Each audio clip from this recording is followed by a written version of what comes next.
Please come on to the dais.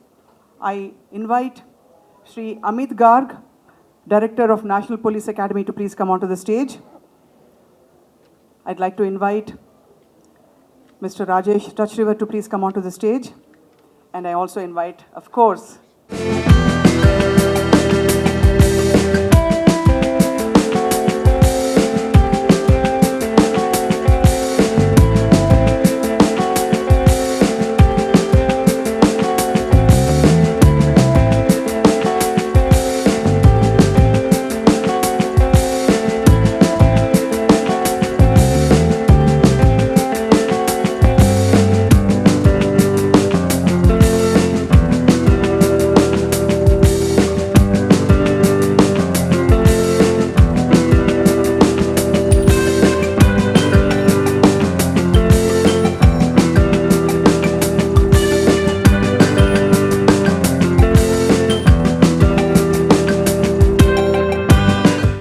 of today's function, Honorable Minister Seethakka garu, other distinguished guests sitting on the dais of the dais. Good evening to all of you. In fact, my association with Sunitha goes back to 2004 when I was DCP Crime in Hyderabad. And since then I've been associated with her. She's an open book to all of us. The moment we saw that these three words, which is, I think, it's so apt defined her personality: survivor, fighter, crusader. We need not to expand this. She walks through all these three words every day and night. And we are very fortunate, I would say, that as a police officer, that a person of like Sunitha's stature, her character, her everything, her entity, whatever, she has such a good support to the civil society. We all need such kind of people in the system who can collaborate with all the stakeholders for the good cause of any good cause, maybe for the society, for people at large, anything. So I wish Sunitha, and I would request all of to contribute to support Sunitha and her institute for the good cause. And I'm so blessed that today I'm here in her book launch function, and I wish her all the best in her future endeavor. Thank you. To say a few words. Good evening and welcome all. We have had the privilege of working with Sunitha and Prajwala for a few years actually, and she was one of the first people that I was introduced to when I arrived here about a year and a half ago. And I've had the real honor of going to Prajwala and to seeing in person the amazing work that she has done herself as an advocate and a survivor for victims of trafficking, which is one of the most horrible crimes that we see here. She has been recognized by the State Department as one of our tip heroes. A tip hero for us is a champion of human dignity and decency.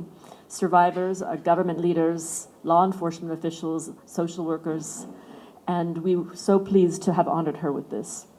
On a personal note, she has become a friend to me, and I feel extremely blessed to have had conversations with her about what she's doing, how she's doing it, and the success that she has had. It's really something that is just remarkable, and the lives that she has saved and the young girls and boys that she has given home to is just nothing short of inspirational. So I myself am very honored to be here and asked to say just a few words. Sunitha, you're amazing. Thank you. C.G. Larson, I now request the Honorable Minister to please address this gathering.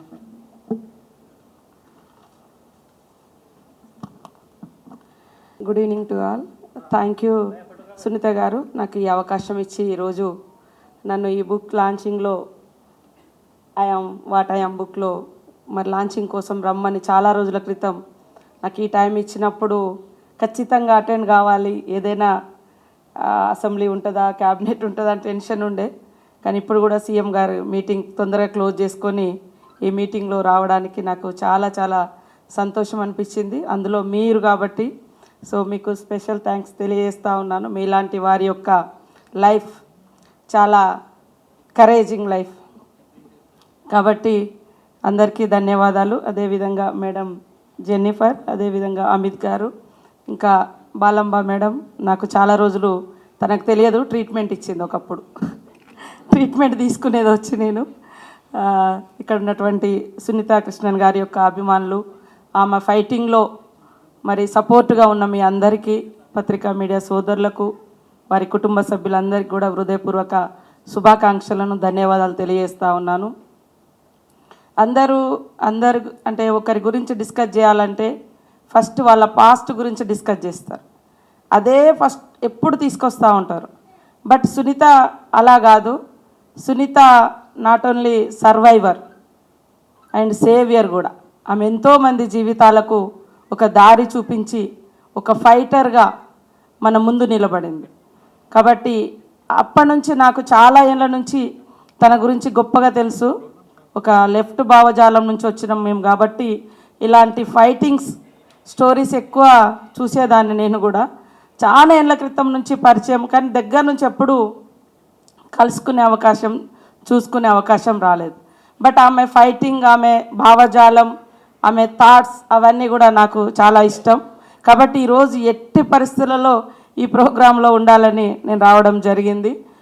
ఈరోజు చాలామంది కొన్ని incident జరగడంతో మన life ఏదో అయిపోయింది అనుకుంటారు, కానీ struggle అక్కడి నుంచే స్టార్ట్ అవుతుంది. అక్కడి నుంచే మన లైఫ్ను ముందుకు ఎలా తీసుకుపోగలుగుతామో ఒక స్ఫూర్తిదాయకమైనటువంటి లైఫ్ స్టోరీ ఇక్కడ మన ముందు సునీత గారు ఉంచారు. షాహీన్ అనేటువంటి అమ్మాయిని సేవ్ చేసి మరి ఉమెన్ ట్రాఫికింగ్లో కానీ, ఈ అమ్మాయిల మీద జరుగుతున్నటువంటి వేధింపుల విషయంలో కానీ ఒక్కొక్కసారి అధికార నిర్లక్ష్యం ఉన్నప్పటికీ ఎంతో పట్టుదలగా, ఎంతో పోరాట స్ఫూర్తితోటి వాళ్ళ కోసం నిలబడి ఈరోజు జాతీయ అంతర్జాతీయ ప్రముఖుల, ప్రభుత్వాల దృష్టిని కూడా ఆకర్షించగలిగిందంటే తను చేసినటువంటి సేవ, ఫైటింగ్, అదేవిధంగా తనలో ఉన్నటువంటి ధైర్యం. కాబట్టి వారి జీవితం మా అందరికీ స్ఫూర్తిదాయకం. తప్పకుండా మనమందరం ఆమె పోరాటంలో, ఆమె ఆలోచనలో భాగస్వాములై ఆమె నడుపుతున్నటువంటి ప్రజ్వలను ఉజ్వలంగా వికసించి మరింత ముందుకెళ్లే విధంగా మేమందరం ఎప్పుడు సపోర్ట్గా ఉంటామని తెలియజేస్తాం. ధన్యవాదాలు మంత్రి గారు.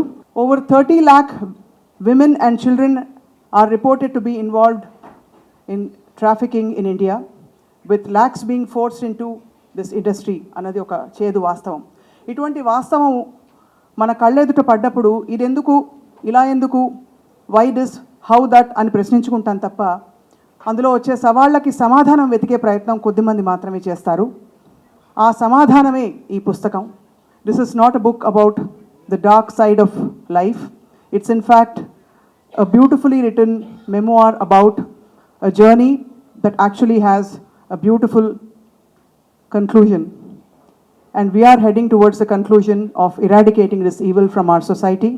Although andari krushi indulo untene manam munduki saagagalugutam. So with no further delay, ఈ పుస్తకంలోని కొన్ని చాలా ఆత్మీయమైన సంఘటనలు కావచ్చు, లేదు excerpts of various experiences through this journey. ఏం జరుగుంటుందో చదవడానికి మనతో పాటు we have with us former Chief Secretary Minnie Matthews. I request you to please come on to the stage. I request Counsel L. Ravichandar to please come on to the stage. I request freelance writer Lalita Iyer to please join us on stage.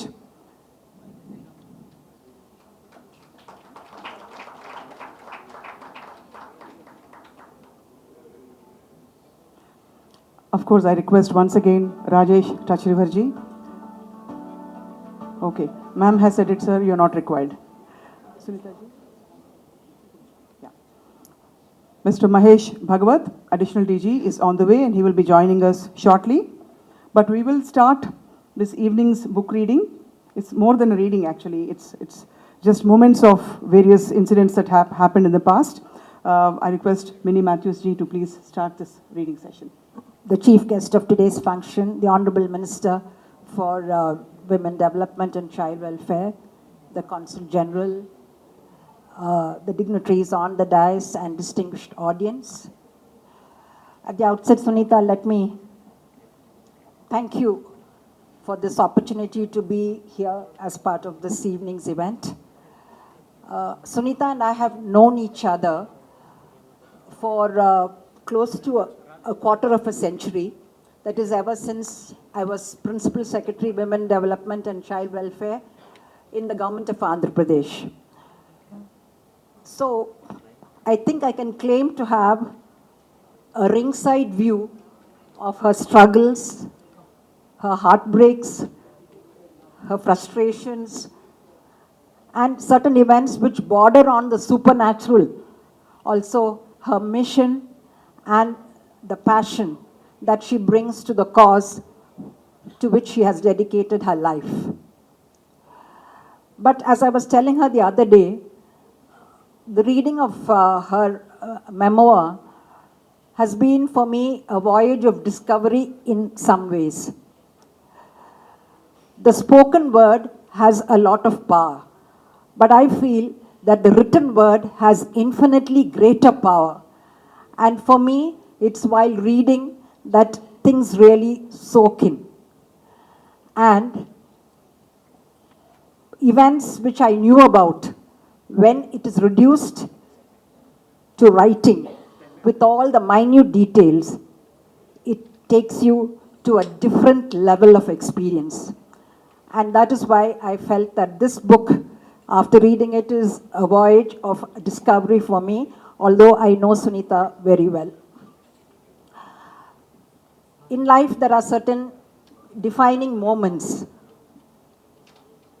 certain moments which change the course of the narrative forever.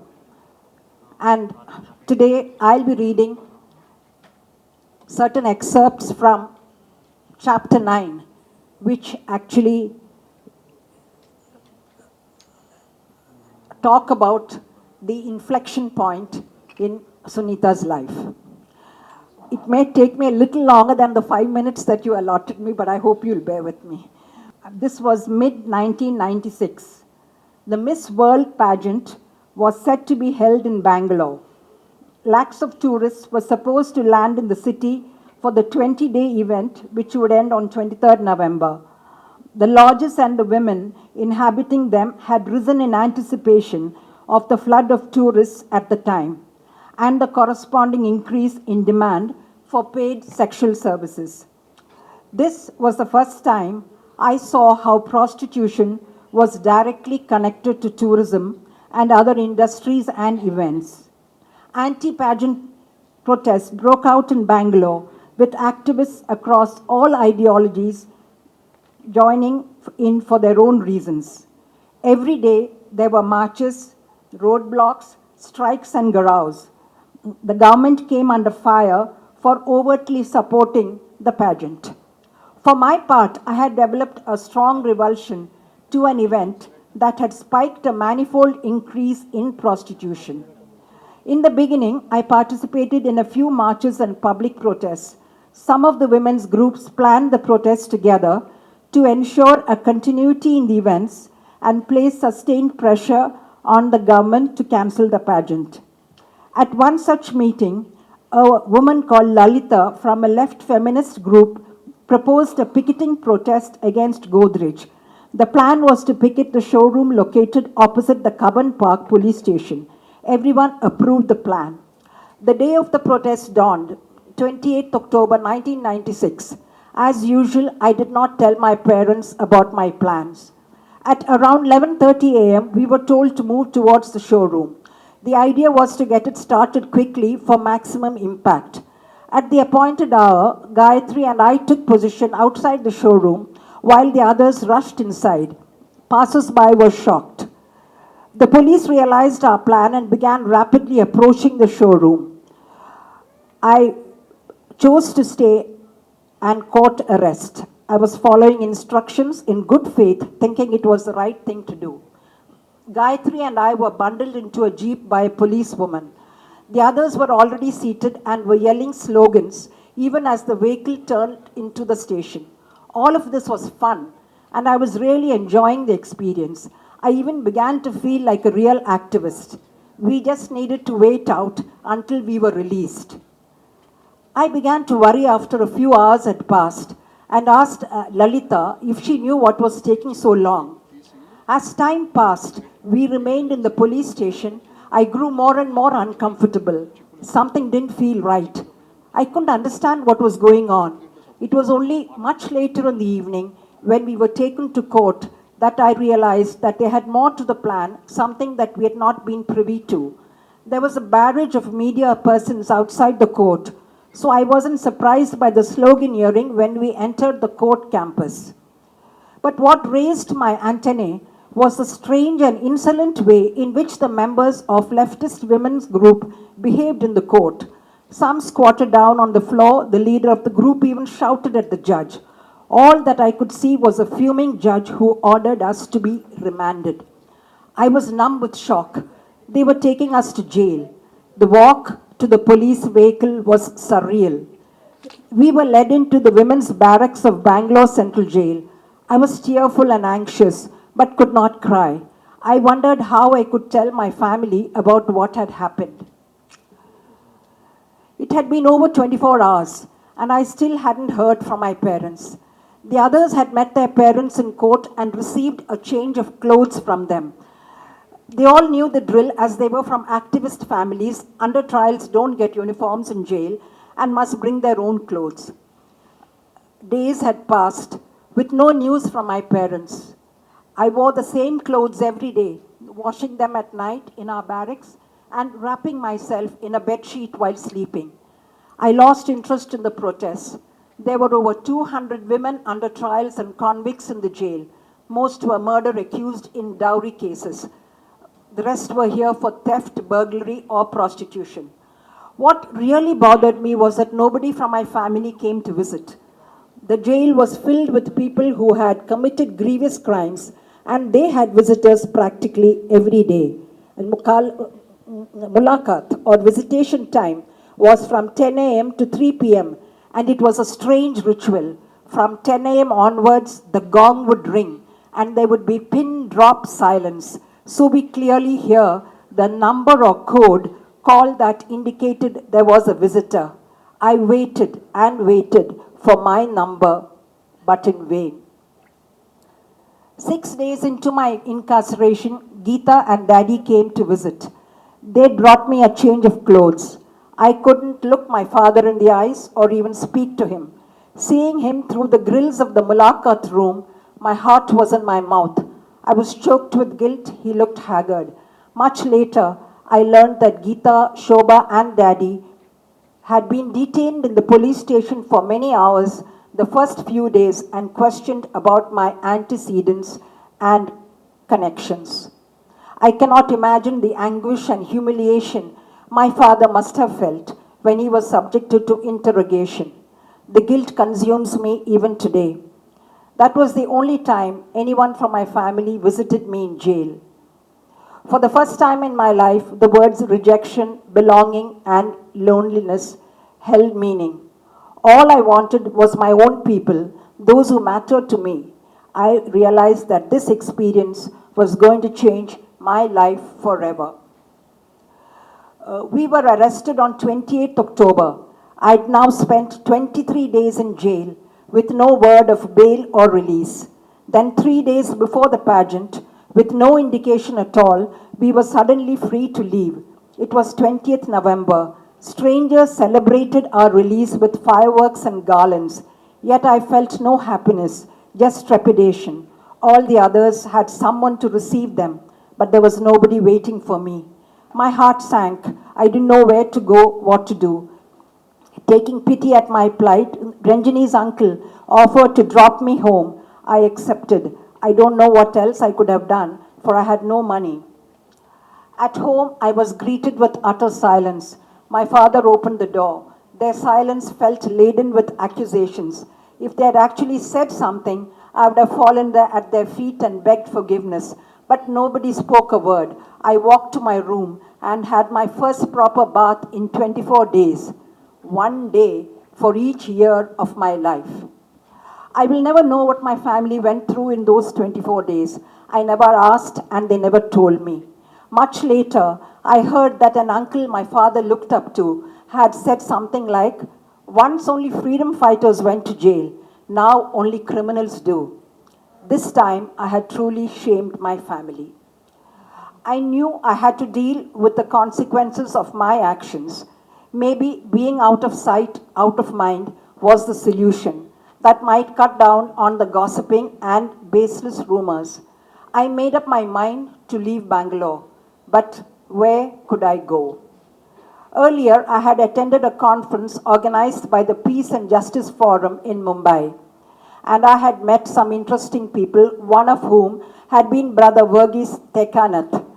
He was the founder of the People's Initiative Network, an organization which worked in the slums of Hyderabad.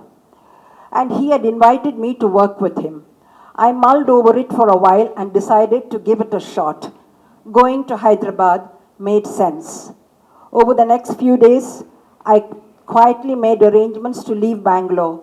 Only when I was ready to leave did I tell my parents. They voiced no objections. It felt like a permanent move and was a big price to pay for my actions. This was the first time I'd faced rejection at home. It was an important life lesson and I took it to heart. And I take all these lessons and turn them into cornerstones of my care and protection programs later. Now, the reason why I chose this passage is, I was thinking, here's a young girl, all of 24 years, who was caught into the vortex of activism and was arrested, remanded to judicial custody, and incarcerated for 24 days. The family, which had stood by her solidly in all the difficult and trying circumstances of her life, was missing.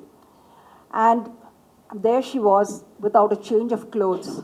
And the kind of isolation, anger, anguish, pain that she felt is very palpable through this chapter. And I'm sure the family could not have done anything else because they may have been clueless as to how to respond in a situation like this. But this phase of rejection was really the launching pad for Prajwala and for the journey of Sunitha Krishnan in Hyderabad.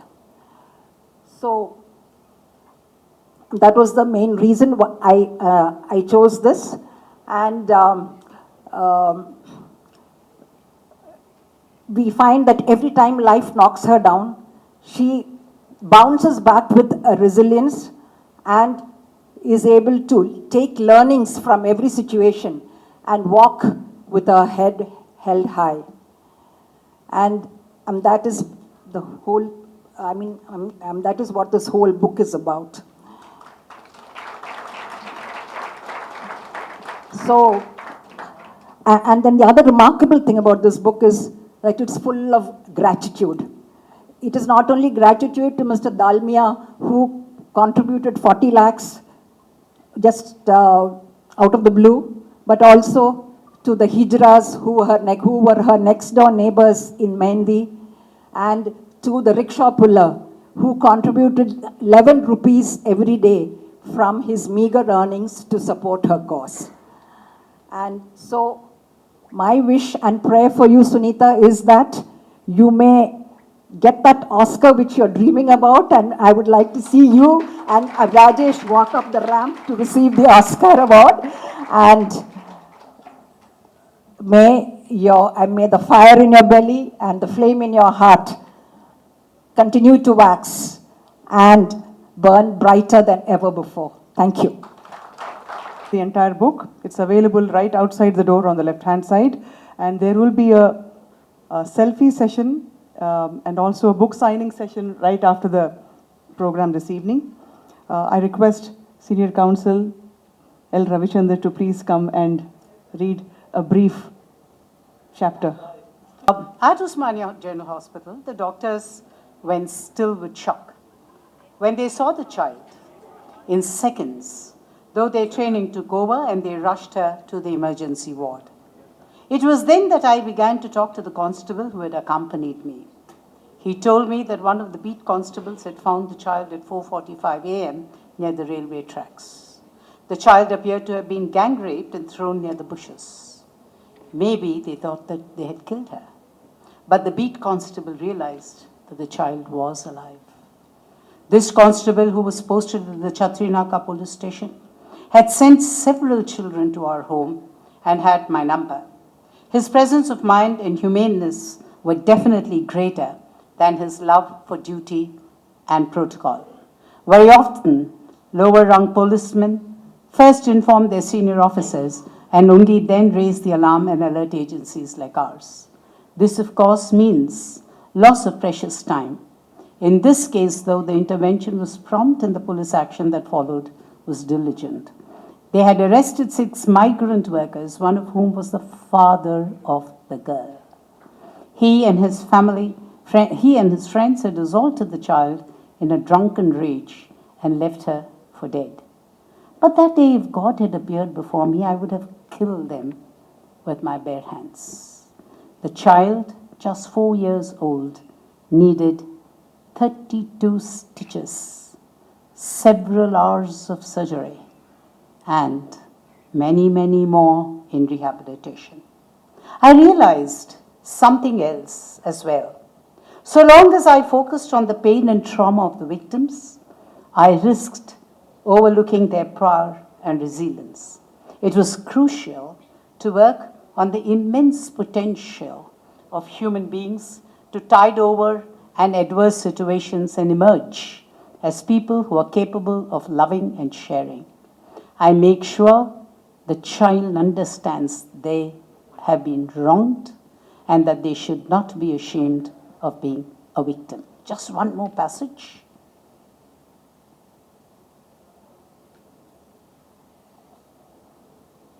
And this is not only a tribute to Sunitha, it's also a tribute to a wonderful couple who are conspicuously absent here, Uma Sudhir and Sudhir of NDTV. The recorder, was he less of a participant? All those who'd got off on the whole video would have passed it on to others like them. What about them? The second video was no better. It took me hours to recover. Would it never end? Could it never end? It happened to me 3 decades ago. It's happening for centuries. It happens to 4 women every hour in India, across the city, the state, the country, across countries and continents. Different perpetrators, different victims, same crime on repeat.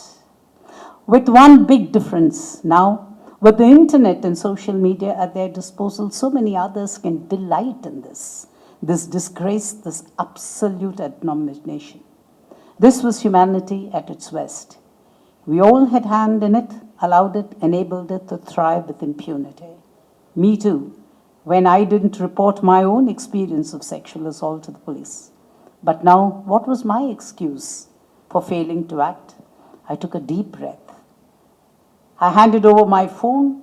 I'd use this weapon against them, I decided. Raj went to the office the next day, edited the post, and put it up on YouTube channel. That afternoon, I initiated Shame the Rapist campaign. I rest for you to get there, take your selfie, buy the book, and pay your tributes to Dr. Sunitha. I rest. Thank you. Law and Order. Thank you, sir, for joining us. Before we let you settle down a bit, I request Lalita Ayarji to please read an excerpt from the book. So, Prajwala, majority of the team is here. Thank you for the help. I could see a tall, well-built man in his late 30s looking at us. As we walked towards him, my vision began to blur. Everything went fuzzy. Superimposed on that was an image of this man running towards me with a child on his shoulder. I blinked in surprise and realized I was standing right in front of him. Lizzie introduced him to me as Brother Jose Vetikatil, the director of Boys Town. As soon as we spoke, I felt as if I knew him from before, and by the easy way he interacted with me, I sensed he also felt the same. The connection was instant and felt deep-rooted. Brother Jose accompanied us to the booth. I did my work in a daze. He then invited us for tea, and we followed him to the refectory before getting back. I had to check that word thrice. I wasn't sure what it meant. The entire affair lasted less than 30 minutes, but I knew something profound had occurred. I'd met someone who would be one of the greatest influences in my life. Just one more para to add a little bit of cheer in your lives now. By this time, I was good friends with Brother Jose. Our close camaraderie had me calling him Joetta, a confusing word in Malayalam used to address both brother and husband.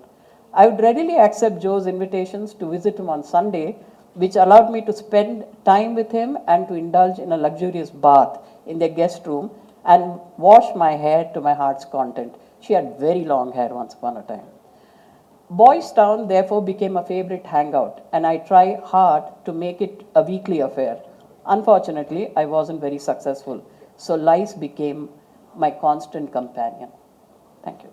I request Mahesh Bhagwatji to please read an excerpt. Honorable Women and Child Development Welfare Minister Seethakka ma'am, CG Jennifer Larson, author of this book, I Am What I Am, Padma Shri Dr. Sunitha ma'am, all the dignitaries on the dais. First of all, my apology for joining the program at last moment. I'm going to read this chapter number 29, Why Positions Matter.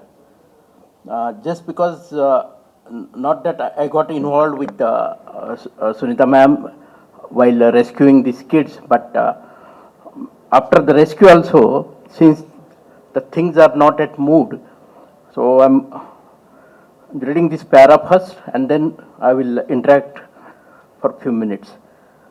A crime is a crime, no matter who commits it. In 2018, 36 children, the youngest being 3 and the oldest 11, they were rescued from the small pilgrim town of Yadgirgutta and admitted to Asthanivas. These children had been kidnapped when they were very young and were now being groomed for prostitution by a group of women from the Domara community who practice prostitution as a way of life. Many of the children were given hormonal injections and had been sexually abused.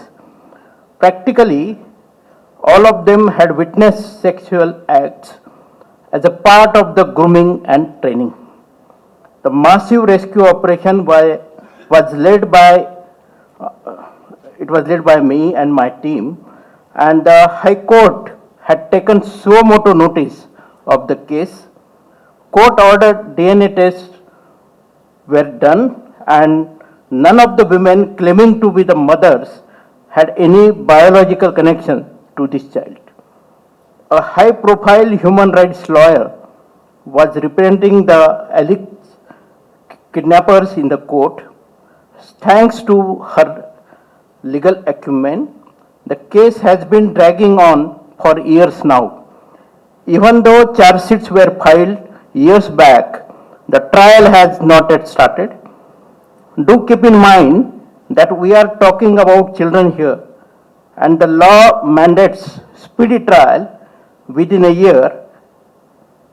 In the interim, a few organizations held a press conference accusing us of separating mother and child.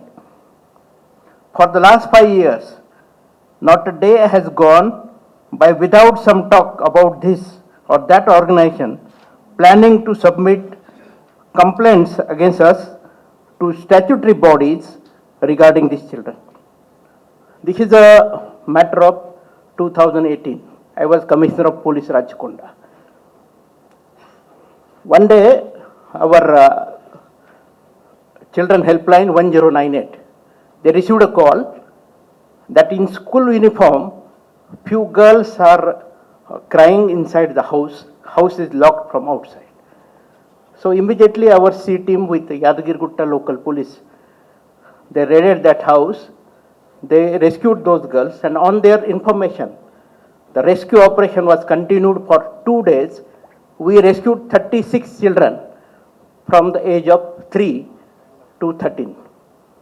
After rescuing them, immediately there was the media, many items were there, and someone told that the few adolescent girls above age of 11 plus, they are being given the hormone growth injections. These injections are given to the cattle, the milking cattle, to get more milk basically. And the nearby we found one RMP doctor. We raided that doctor's clinic also, and we found couple of such hormone growth injections with him. A separate case was registered against that doctor. There were 22 cases under Protection of Child from Sexual Offence Act filed against those traffickers there. The women came forward from those brothels and they started claiming these are our children. Matter went to the High Court. High Court started monitoring these cases. On the order of the High Court, all these girls, along with the so-called biological mothers, they were tested in the NIMS hospital here. And except 3, none of the child found the parentage link in those brothels there. After that, we filed a charge sheet. We have investigated those cases properly.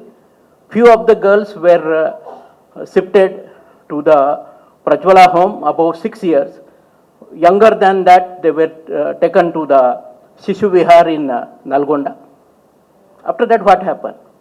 The Child Welfare Committee, one day the chairman of the Child Welfare Committee, along with the trafficker brothel keeper, he himself came to the Prajwala home demanding that show these children to these so-called mothers. The things were moving like that. One day one human rights lawyer, she filed a petition against trial being going on in Bongir court and Nalgonda court and brought a stay order from the High Court. Still we are fighting in the High Court for the steady trial in those cases.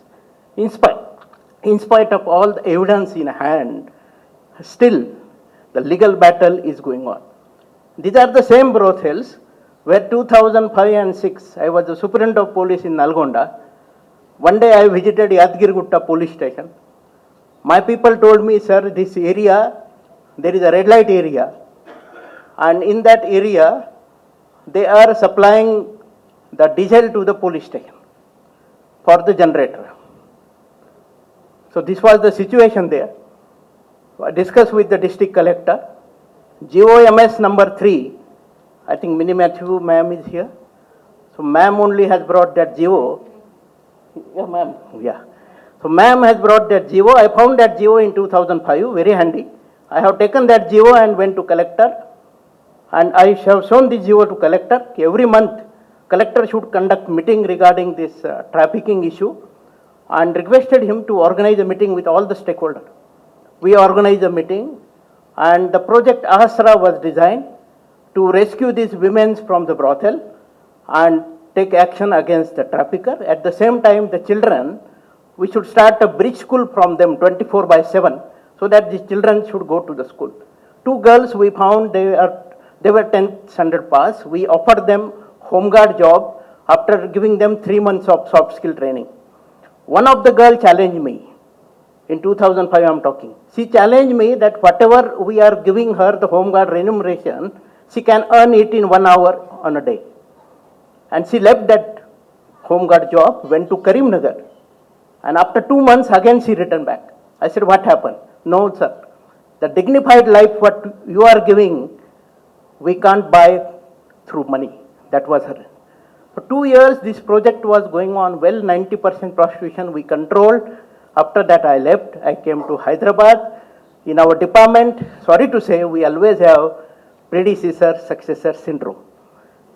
So the things again were back to zero. 2016, again I become the Commissioner of Police, and the one of the zone in my jurisdiction was the same area, this Rajkot.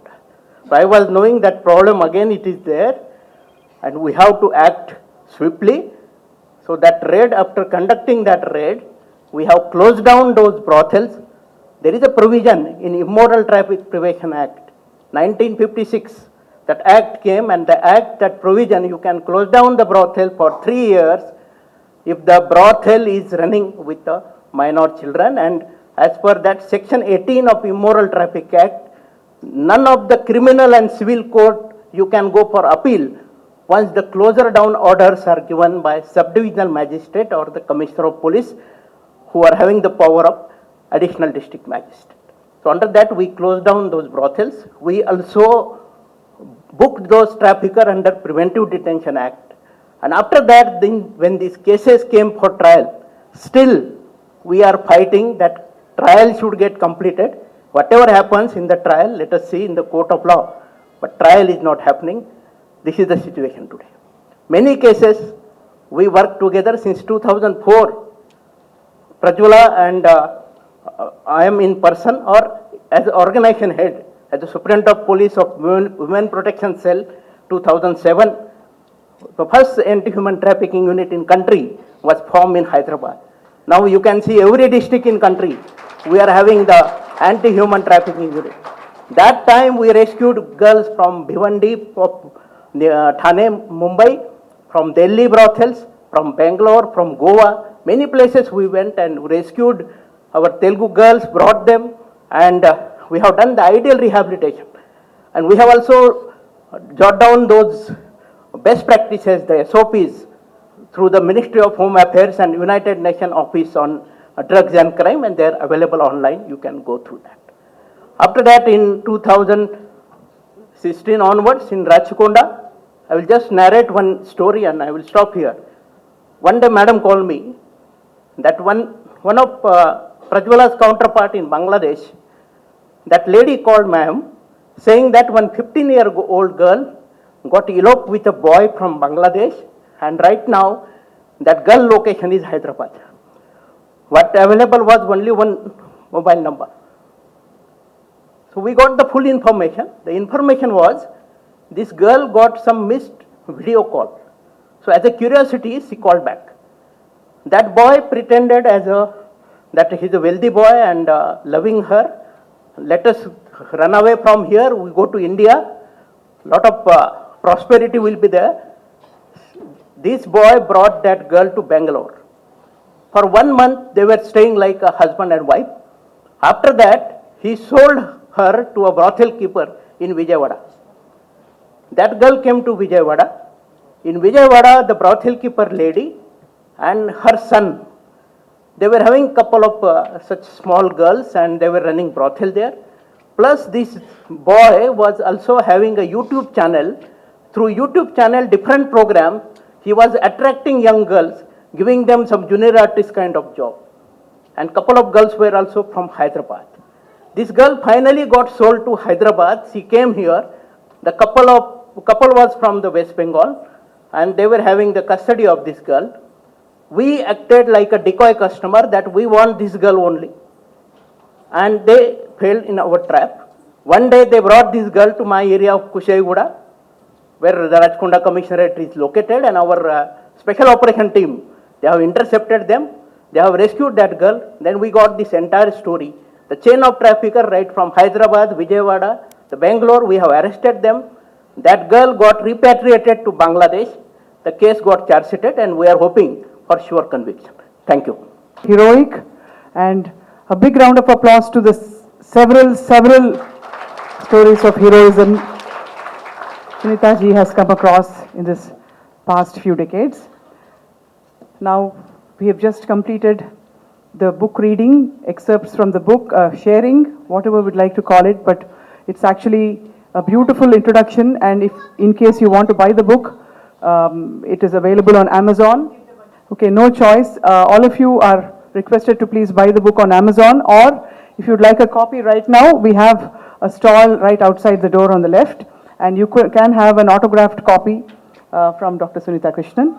May the words from this book be a catalyst of hope, light, and transformation. I request our esteemed guests to please stand up for a photo opportunity with the book. I also invite from Westland Publishers, Mrs. Meenakshi, to please come onto the stage and hold the book. I invite eminent playback singer, anchor, dubbing artist, and actor, Mrs. Sunitha, to please come onto the stage.